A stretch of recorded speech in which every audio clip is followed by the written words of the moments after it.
Good morning. I just have a little message that I want to share with you all. I have a million things to do, and I just tried to do a video and got busted by the mail lady that drove up.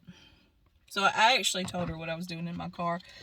Confession is good for the soul. Now I've lost my place in James. I was going to read it first.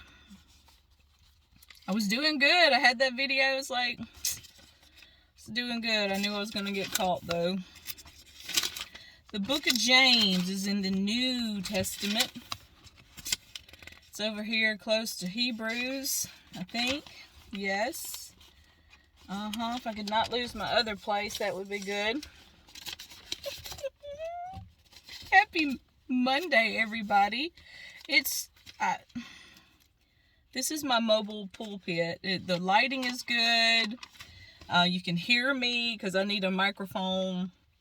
Things that would be helpful, but I don't have. So I just work with what I have. I'm thankful for what I have. James, this is about the difference between a want and need. Sometimes we just want stuff because we want it, not because we need it. God knows the difference. God knows if we need something.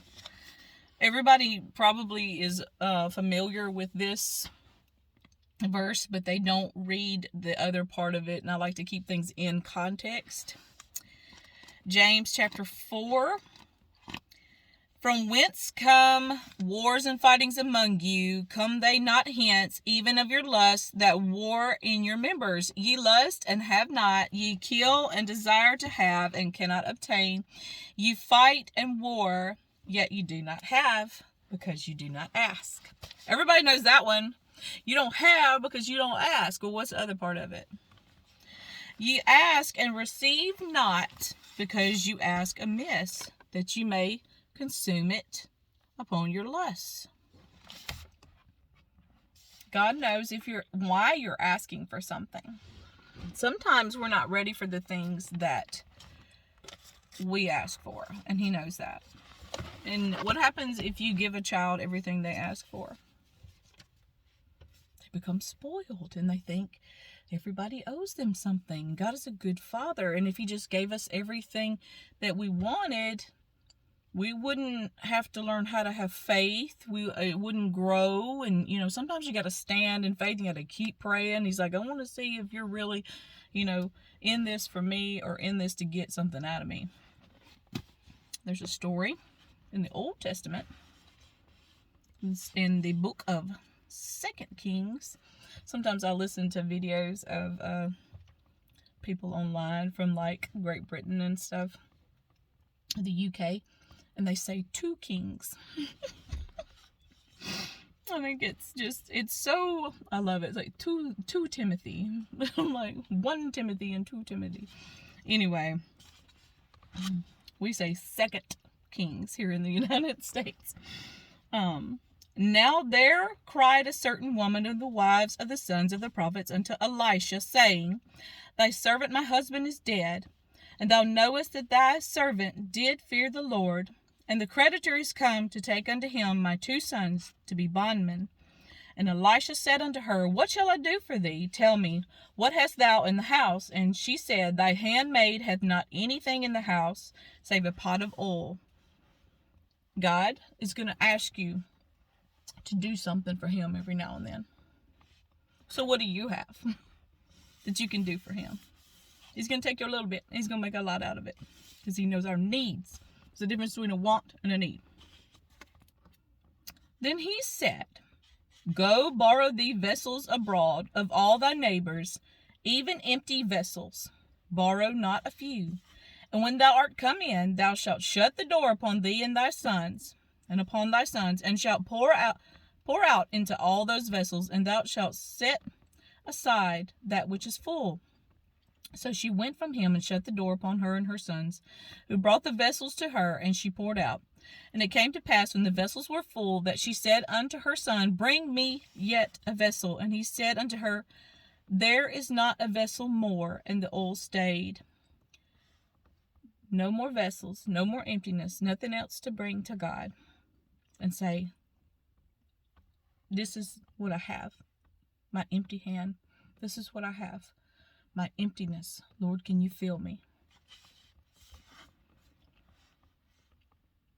If you have nothing to bring to God, when I say nothing, I don't mean that he needs anything from us, but our willingness to obey. Can we just do what he asks us to do? Then she came and told the man of God, and he said, Go sell the oil and pay thy debt, and live thou and thy children of the rest.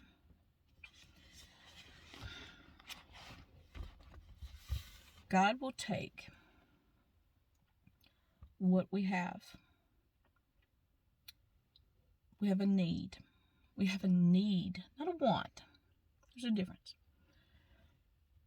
God will take what we have and he will multiply it because he knows your heart. He knows if you're going to use it for his glory or for your glory. So let's bring all of our brokenness and our emptiness and say, God, will you fill me? Because when I get filled up, then I can fill someone else. And let me tell you, he has done it for me. He has done it for me because I was down to nothing. Every time that I've been down to nothing, God has provided what I needed. And I try to do what he's called me to do. In all the busyness in life, I literally have so much to do in my house today. He gave this message to me yesterday at church. Bring me what you have. And if you stop bringing me emptiness, the oil's going to stop. I know what you need.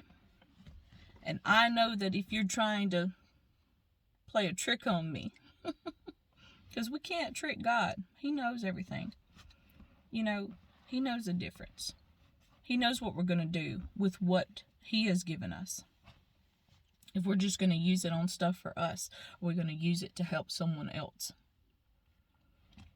So if you have a need today, bring it to him and say, I don't have anything to give you but myself. I don't have a whole lot of money. I don't have a big studio with the green screen for my YouTube videos and my Facebook videos. I have my car. And I have the sunshine. And I'm alive today.